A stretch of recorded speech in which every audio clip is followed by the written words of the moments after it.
duty.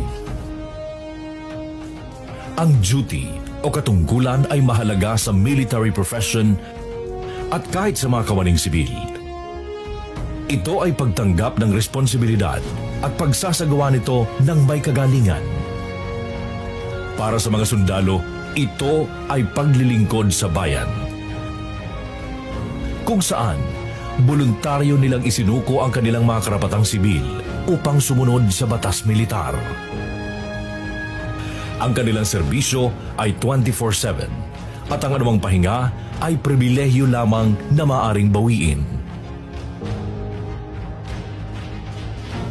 Ang pagsunod sa kautusan, kahit may panganib ay tinatanggap ng buong puso. Yan ang nagtatangi sa kanila sa ibang propesyon.